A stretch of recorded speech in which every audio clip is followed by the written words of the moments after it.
Romancing Rainbow, Chapter 2, The Day After a Good Night. The flare of the morning sun finds its way into your firmly shut eyes. The heat of the day has begun to build, and the rays from the celestial ball of flame tingle your face.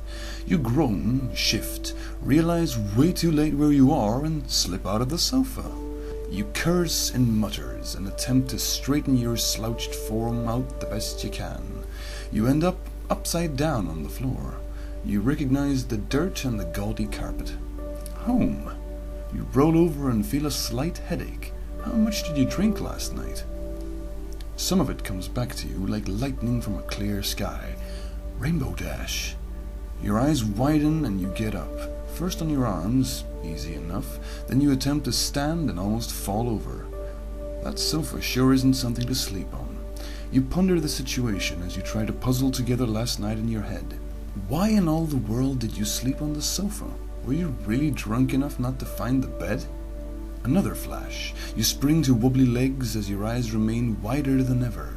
Could it be because the bed is occupied? Occupied by your sweet, sweet sky blue date? You take a step towards the bedroom door, suddenly feeling a bit nervous. Nervous for her being in there, or nervous for an empty bed. You take a deep breath and put your hand against the slightly ajar door. A careful push. You peek inside. You stand motionless and breathless for a good minute. She is there, sprawled across the bed on her back, wings ruffled and spread, rainbow mane even more messy than usual. You hold your breath and watch until you start to feel creepy. She is adorable. It gives you brutal butterflies in your stomach. You take a step back and flick the door closed. You have to prop yourself up against the wall and breathe in deep to calm your swimming head. It reminds you again of the consumption of ciders last night. You have to find out what happened, how it worked out, why she is here. So many questions, so many answers you want, and so many you do not want. You make your way over to your tiny bathroom and stare at your face in the mirror for a while. You got this far. Why have any doubts now? An unsure grin for yourself, you turn away and busy yourself with getting clean. What feels like an eternity later, you step out from the now steaming room after a lengthy shower. The small cottage remains quiet. No, wait. You hear a faint noise. Tiptoeing over to the bedroom again, you peek inside to find Rainbow snoring. A very light noise, mostly that of soft breaths. It is probably due to her sleeping on her back with her head tilted. The adorable sight hits you again like a speeding train. Even the sound is like music in the otherwise deathly quiet. You rummage around for some clean, or at least semi-clean, clothes. After dressing, you step into the kitchen, or kitchenette, as it is simply one of the walls of the living room. Something for breakfast and something to greet Dash with. You haven't made breakfast for someone other than yourself in, what, years? You suppress a chuckle as you prance back and forth among your modest kitchenwares. It is far from every day you eat out, and with a brilliant produce market just a short stroll off, there's always something fresh to whip up at home.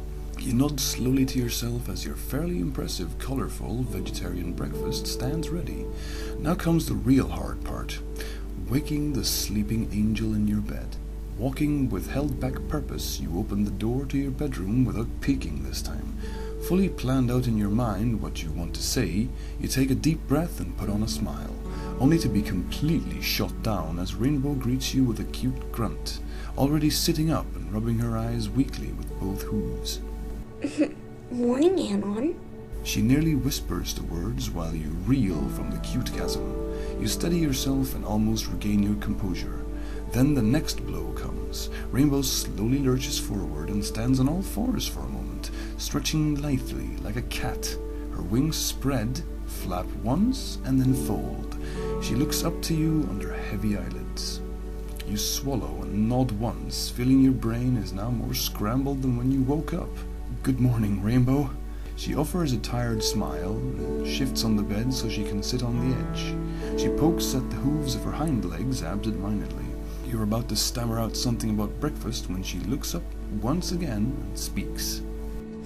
I couldn't guess you'd dance like that, with those freakish hooves you call feet. You are near panic. Did you hurt her? No, there's no memory of that. She spots your confusion and grins sharply.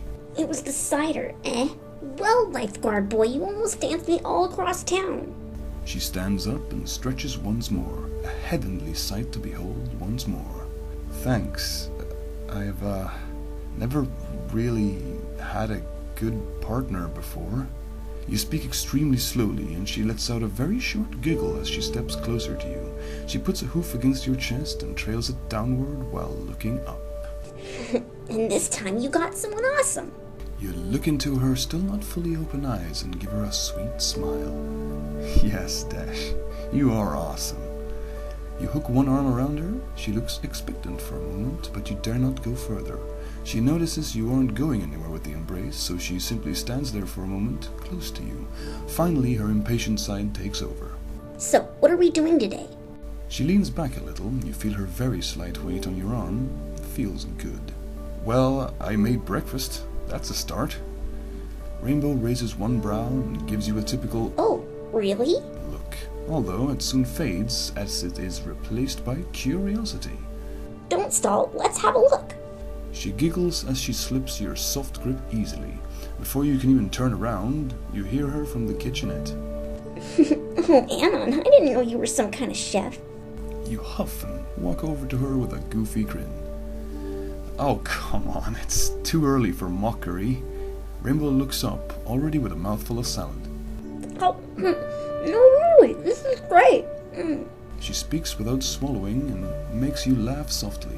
So she likes your cooking. That's another step in the right direction. You sit down opposite her by the tiny table. The tiny chairs are fairly uncomfortable, but you usually just hang out on the sofa. No need to suggest such a thing now, as Rainbow is busy ravaging the salad with obvious hunger.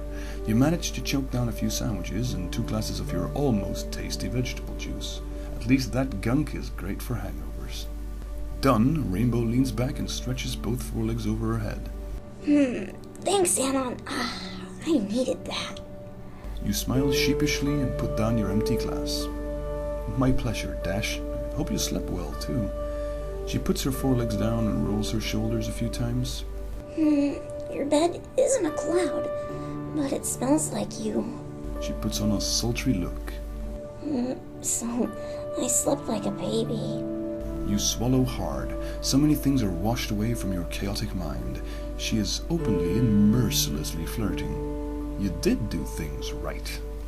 Perhaps next time I'll join you. You start, as to soon add something more, as along with her bedroom eyes, a grin creeps onto her face. The sofa is murder to sleep on. She laughs, a short bark, though she keeps her seductive expression.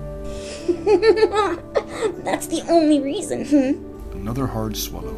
She is enjoying torturing you like this, and you know it, but there is no stopping it now. You fell head over heels into the trap. Not that you'd like to avoid that kind of trap to begin with. It's just hard to think. Just as, well, forever. Pony romance is eating at your very soul, and it is making your heart race, your cheeks burn, and your entire being tingle. I mean, I really find you attractive, Rainbow. You croak out the words in some kind of desperation, yet again feeling like you're about to faint, like some 14-year-old schoolgirl. You simply stare dumbly at Dash as if in a trance when she leans over the table to give you a peck on the cheek. Your blush is total, and you feel like the world's luckiest fool as she pulls back. You just suggested you'd share the bed, and the answer was the softest kiss you'd ever felt. You are no longer a man, you are a quivering jar of love jelly. Dash stands up and looks around. I'm gonna take a shower, okay? You nod multiple times and remain quiet. She gives you another beautiful smile and trots off towards the bathroom. You sit quiet and still for quite some time, listening to the shower. Eventually you get up and tear through the kitchenette, cleaning up and putting things away. When Rainbow finally comes out of the shower, you're sitting on the sofa, fiddling with the wiring for your bought-used sound system. Pony technology is a tricky one. Very mixed in apparent age and appliance. You tilt your head up to steal a long, perhaps too intense look at Rainbow. She is wrapped in what you guess only a towel. Her still wet mane is a mess down her slender neck and side of her face. She giggles and waves a hoof at you. Hey, got any clean shirts or something? You nod while biting your lower lip slightly. Check my closet. In there. You motion towards your bedroom with a wire-filled hand. Rainbow goes off into the bedroom. You put the device down and gather yourself. The thought of Dash in one of your shirts flares in your head. A simple pleasure, but arousing nonetheless. Your mind wanders to places of lust once again. Would she wear yesterday's underwear? Yours is surely too big. Would she not wear any at all? Just as your brain is firing at its most rapid, Rainbow appears in the doorway of the bedroom. She is wearing one of your t-shirts. Your custom human style and human size clothing is far too big for her. One of her shoulders is poking out from the neck hole, and the entire thing is like a big tunic for her. You feel your heart skip a beat and your ears burn hot. Her own clothes yesterday, and even the bikini, was hot. This is, well, more like lava. You sit quietly and apparently stare quite intently as she saunters over to you. You are entirely certain the movements of her hips are accented by her.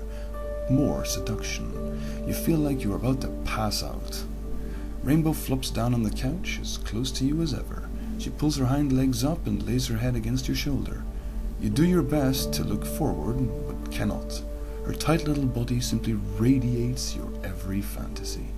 You attempt to speak, but just manage some kind of wheezing. This seems enough for Dash, as she answers with a cute, soft humming sound. You take heart and lift your arm, laying it across her as her head now lays against your chest. You two sit like this for a good few minutes, her wet mane soaking into your clothes. She is warm, she is soft, she is tight, and she smells delicious. Well, she did before the shower as well. She nuzzles up against you some more and appears to listen for a moment. You cannot see her face when she speaks, but you can pretty much hear her grin in her voice. Your heart beats like crazy. She remains like that for a while. You can think of nothing to say, as per usual. Finally, she shifts to look up to you. Beats for me? You nod. Once. She says nothing more. She simply looks satisfied. She closes her eyes and settles against you once more. You let her presence wash over you and keep you completely entranced. This moment could last forever, and it would never be a waste of the time it took. You put both your hands on her and hold her close. You listen to her breathing. You feel her tight little body be comfortable against your fairly chiseled frame. You twine your fingers in her slowly drying mane and marvel at its softness. Time loses meaning. Your mind begins to settle. She doesn't care how awkward you are around her. She seems to like doing most of the talking. She is bold. She is beautiful. She is anything you'd ever wished for. In this moment and the moments before, she is perfect. Your mind wanders in a different light. This place, this destiny, it seems different now. You imagine a life with the sky blue Pegasus. You try not to stray too far mentally and imagine all the good, pleasant things of new love. Finally, your mind lands on something more basic than the wondrous concept of love. You breathe in deeply through your nose, close your eyes and visualize it. Sexual intercourse. It could be done. It can be done. It will be done. You grit your teeth for a short moment, opening your eyes and looking to Dash. Your body has begun stirring in a certain area, and you do not wish for her to notice.